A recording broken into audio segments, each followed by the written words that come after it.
Knight of the Seven Kingdoms Season 2 is coming, and it is going to hit completely different from Season 1. We are talking a brand new location, a totally different set of characters, lighter politics, more personal stakes, and something fans have been begging for since the very beginning. Way more Blackfire Rebellion. And not just a glimpse of it, not just a quick flashback here and there.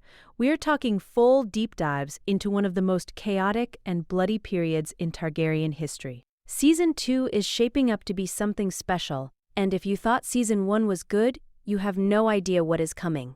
So let's just get straight into it, because there's a lot to break down here. Season 2 of Knight of the Seven Kingdoms is set to release in 2000, and while they have not locked down an exact date yet, based on how Season 1 was handled, it is most likely going to drop early in the year, probably around the same window as Season 1 did. And just like Season 1, it is going to be 6 episodes. The showrunner Ira Parker has been pretty clear about sticking with the 6-episode format going forward for each season. And that is not changing anytime soon, even with everything going on behind the scenes with the big Paramount Warner Bros. Buyout that a lot of people have been asking about. And look, that buyout is actually worth talking about for a second, because a lot of fans were genuinely worried that a corporate shakeup of that size was going to mess with the entire Game of Thrones universe. All the prequels, all the projects currently in development. But here's the thing that should put your mind at ease. David Ellison, the person who is running Paramount Skydance and is basically the architect of this entire buyout, came out and said that his absolute favorite thing at the network was Game of Thrones. Not just one show, not just one season. Game of Thrones as a whole universe. And what that means, practically speaking, is that he wants them to keep making Game of Thrones content for as long as humanly possible. Which honestly is great news, because the network was already planning to do exactly that. They already had a full slate of projects in development, they already had multiple seasons of multiple shows mapped out, so nothing is really changing on that front. If anything, there is now even more institutional support behind the entire franchise going forward. So all those projects you have been hearing about, the Aegon's Conquest story, which is actually looking like it might be turned into a trilogy of films rather than a series, House of the Dragon continuing its run, Knight of the Seven Kingdoms getting its full multi-season story told, all of that is still very much alive and moving forward. Now let's talk about what actually makes Season 2 so different from Season 1, because Ira Parker himself described the difference in a very interesting way. Season 1 was a survival story at its core. Dunk was literally fighting for his life, trying to prove himself as a knight, working his way toward the Trial of Seven, which was this massive escalation of what started as a much smaller conflict. Remember, the whole thing could have been avoided. The violence, the tragedy, the death of Baelor Breakspear, one of the greatest kings who never got the chance to sit on the throne. All of it came from a situation that spiraled completely out of control. That is what Season 1 was built around. High stakes, life or death, prove yourself or die. Season 2 is a completely different kind of story. It is more self-contained, the scope is actually smaller in terms of the number of characters involved, and instead of Dunk fighting for his physical survival, he is now being thrown into something he is arguably even less prepared for. Light politics. And that might sound less exciting on the surface, but think about it this way. Dunk spent Season 1 learning how to fight, how to hold his own against knights who had been training their entire lives. He clawed his way through that. He survived. But now he has never had to sit across from a highborn lady and mediate a dispute. He has never had to navigate the kind of social and political tension that comes with two neighboring houses on the edge of going to war with each other over land and water rights. That is a completely different kind of pressure. And it is going to be just as tense and just as compelling to watch, because the stakes are still very real, even if swords are not the first solution on the table. Season 2 is based on the Sworn Sword novella from George R.R. Martin, and the title itself is a direct reference to Dunk taking on the role of Sworn Sword to Sir Eustace Osgrey. Now, Sir Eustace is being played by Peter Mullen, who is an absolutely fantastic actor. You have seen him in countless projects over the years, but most recently, a lot of people will recognize him as the Dwarven King from Rings of Power. He brings a weight and a gravitas to roles like this that is going to make Sir Eustace feel incredibly real and grounded. Sir Eustace controls a small fort called Holdfast, and his house, House Osgrey, sits in the Reach, positioned between Standfast and Coldmoat, in an area that is just north of Highgarden and closer to the Westerlands near Casterly Rock. The House Osgrey banner is a checky lion, which means a checkered lion, and that imagery actually ties directly into the geography because the river that flows through that area is called the Checky Waters, and that river is the entire source of the central conflict in Season 2.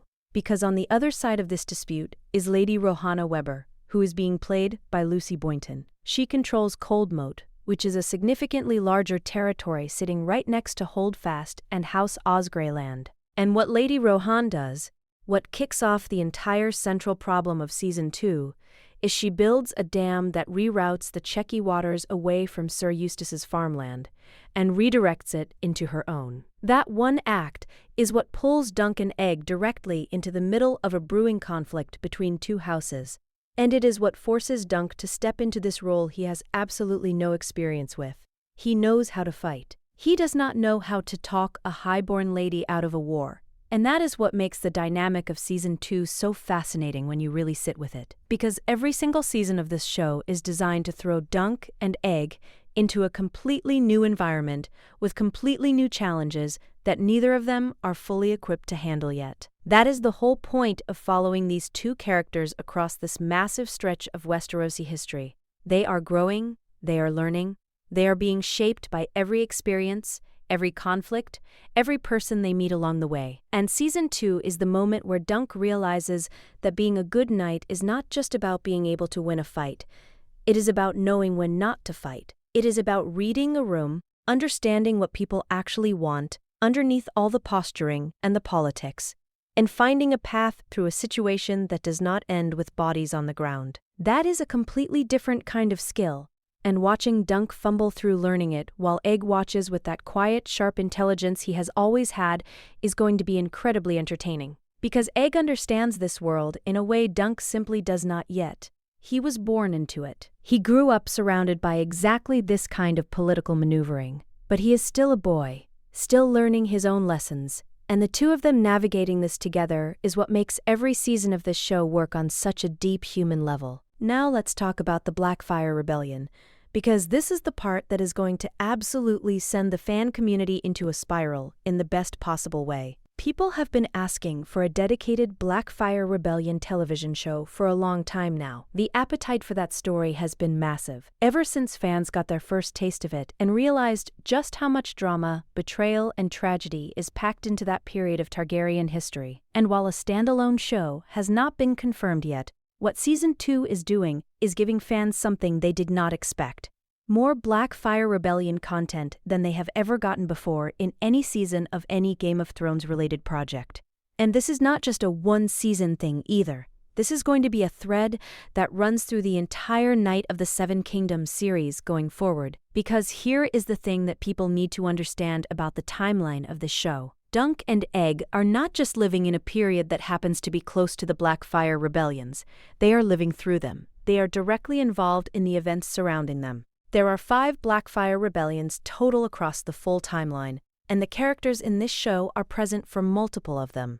So the further this series goes, the deeper into that history we are going to get, and Season 2 is the beginning of that journey, in a serious way. The Blackfire Rebellions were a series of conflicts where House Blackfire, descended from Daemon Blackfire, who was a legitimized bastard son of King Aegon IV, repeatedly challenged the Targaryen line for control of the Iron Throne. Daemon Blackfire was given the actual sword Blackfire by his father, which was seen by many as a symbolic passing of the right to rule, and that single act set off generations of conflict, of war, of betrayal, of houses choosing sides and fighting and dying for a claim that, depending on who you asked, was either completely legitimate or completely illegitimate.